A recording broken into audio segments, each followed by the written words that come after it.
С вами юрист Валерий Табаков. И сегодня мы разбираем случай, который вызывает у меня, как у профессионала, глубокое недоумение и тревогу. Речь идет о Софии Особе, сотруднице Львовского городского совета, чье поведение нарушает этические стандарты государственного служащего и при этом не встречает никакой реакции со стороны ее работодателя.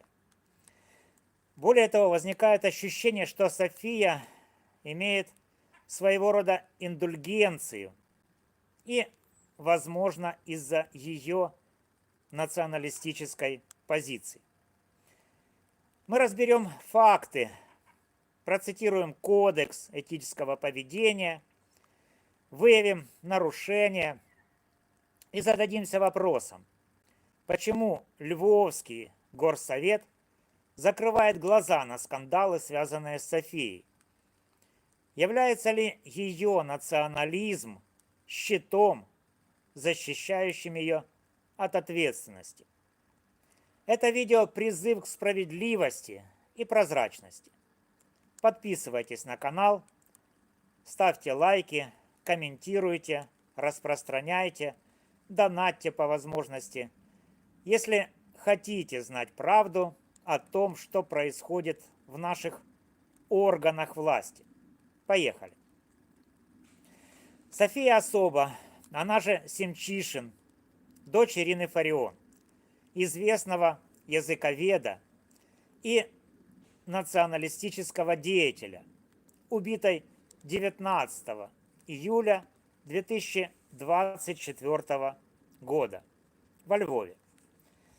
Это трагедия, и я как человек искренне могу посочувствовать Софии, но сегодня мы говорим о ней как о госслужащей. Согласно публикациям, она работает в Львовском городском совете, по одним данным как главный специалист отдела освещения работы, по другим как заместитель руководителя департамента администрации городского головы. Почему это важно? Потому что любой сотрудник горсовета обязан соблюдать кодекс этического поведения, утвержденный в сентябре 2019 года. Этот документ требует уважения к гражданам, профессионализма, порядочности и действий, которые не вредят репутации совета. Но поведение Софии, как мы видим, этим стандартам не соответствует. Более того, ее националистическая риторика, похоже, дает ей своего рода индульгенцию, неофициальное право на нарушение без последствий. Давайте разберем конкретные действия Софии, которые вызывают вопросы. Оскорбление в суде. В октябре 2024 года на заседании в Галицком районном суде по делу Вячеслава Зинченко, подозреваемого в убийстве Фарион, София публично назвала его последним подонком и пожелала гнить вместе с матерью. Это не просто эмоции, это оскорбление в публичном пространстве, транслировавшиеся СМИ. Дискриминационное заявление о языке. София выразила возмущение, что в суде звучит русский язык. Адвокат Зинченко Юрий Немировский говорил по телефону, а Зинченко общался с матерью на русском языке. София заявила, что группа поддержки Зинченко не уважает Украину, а люди, которые не говорят на украинском, не могут жить в Украине. Это откровенно дискриминационное высказывание, задевающее языковые права граждан. Гражданский иск и патриотизм.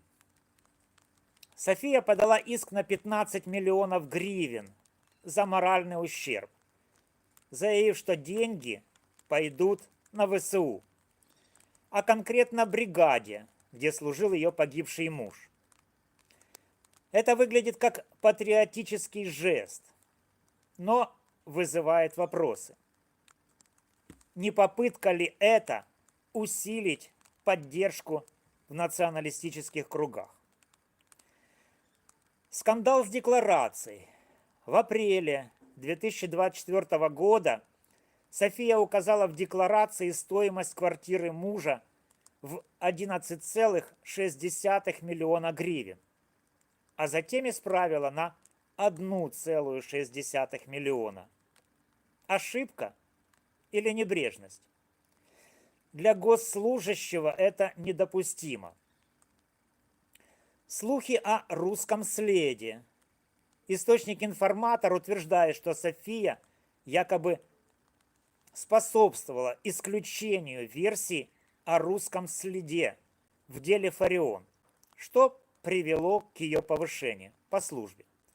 Доказательств нет, но такие слухи уже наносят ущерб репутации Совета. Эти действия, особенно акцент на языковом вопросе и националистическая риторика, создают впечатление, что София использует свою позицию потерпевшей и идеологические взгляды для публичного позиционирования. Но как госслужащий она обязана быть нейтральной и уважительной. Теперь посмотрим, как эти действия нарушают кодекс. Уважение к гражданам. Кодекс требует уважительного отношения к чести и достоинству всех лиц. Оскорбление Зинченко и его семьи – прямое нарушение. Еще хуже – дискриминационное заявление о русском языке и группе поддержки, что люди, не говорящие на украинском, не могут жить в Украине – это не только нарушение кодекса, но и потенциальное нарушение закона Украины о предотвращении и противодействии дискриминации. Профессионализм. София, работая в коммуникациях или на руководящей должности, обязана демонстрировать сдержанность.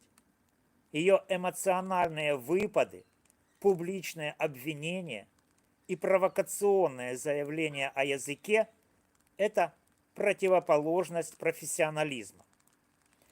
Если она действительно заместитель руководителя департамента, такие действия недопустимы вдвойне. Добропорядочность.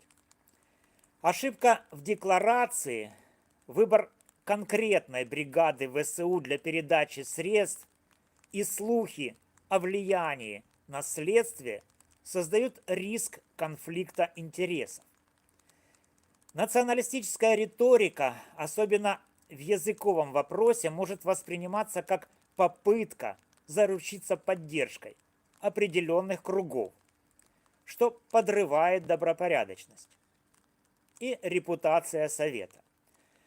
Оскорбление, дискриминационное заявление и медийный резонанс ассоциируются с Львовским горсоветом, и это вредит его имиджу как органа, который должен быть толерантным и прозрачным. Кодекс прямо запрещает такие действия. Как юрист я не могу понять, как человек на такой должности допускает подобное нарушение. И почему националистическая риторика, похоже, защищает ее от последствий. Теперь к главному вопросу. Почему Львовский горсовет молчит?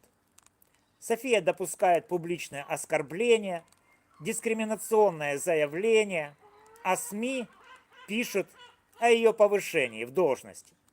Возникает ощущение, что ее националистическая позиция – своего рода индульгенция, которая защищает от ответственности. Давайте разберем, почему это стало возможным. София, дочь Ирины Фарион, известной националистической деятельности, активно использует патриотическую риторику, от заявлений о ВСУ до критики русского языка. Во Львове, где националистические настроения сильны, такие взгляды могут находить поддержку. Возможно, Совет не хочет трогать Софию, чтобы не вызвать недовольство националистических кругов. Но это недопустимо. Этика и закон должны быть выше идеологии. Утрата матери и мужа делает Софию фигурой, вызывающей сочувствие. Возможно, руководство Совета считает, что критика ее действий будет воспринята как бесчувственность. Но это ошибка. Госслужащий не имеет права на привилегии из-за личных обстоятельств. Кодекс предусматривает, что нарушения должны рассматриваться комиссией по этике, а руководители обязаны реагировать. Если Совет игнорирует нарушения Софии, это говорит о системных проблемах, либо отсутствии контроля, либо нежелании разбираться с неудобными сотрудниками. Молчание Совета создает впечатление, что он закрывает глаза на нарушения, если они соответствуют определенной идеологии. Это подрывает доверие к органу, который должен быть примером справедливости. Я как юрист возмущен, почему национализм становится оправданием для неэтичного поведения. Почему Совет не проводит проверку? Почему София, чьи действия нарушают кодекс, продолжает представлять горсовет, а возможно даже получает повышение? Друзья, случай Софии Особы – это не просто история о нарушениях одного госслужащего. Это тревожный сигнал о том, что идеология, будь то национализм или что-то другое, может становиться индульгенцией, защищающей от ответственности. София пережила трагедию, и ее эмоции понятны, но как сотрудница горсовета она обязана соблюдать кодекс, уважать граждан, быть профессиональной, не вредить репутации органа. Ее оскорбление, дискриминационное заявление о русском языке, скандалы с декларацией и слухи о влиянии на следствие – это красные флаги. А молчание Львовского горсовета, похоже, подтверждает, что националистическая риторика дает ей карт-бланш. Это недопустимо. Я призываю Львовский городской совет провести открытую проверку действий Софии Особы на соответствие кодексу. Объяснить, почему нет реакции на ее нарушение. Это национализм, лояльность или слабость системы. Усилить контроль за этикой всех сотрудников, чтобы идеология не затмевала закон. А вас, мои зрители, прошу высказаться в комментариях, считаете ли вы, что национализм оправдывает нарушения. Должны ли госслужащие нести ответственность, независимо от их взглядов? Делитесь видео, подписывайтесь на канал, лайкайте, распространяйте видео, донатьте, чтобы вместе требовать прозрачности и справедливости. Мы не должны мириться с двойными стандартами. С вами был Валерий Табаков. До новых встреч!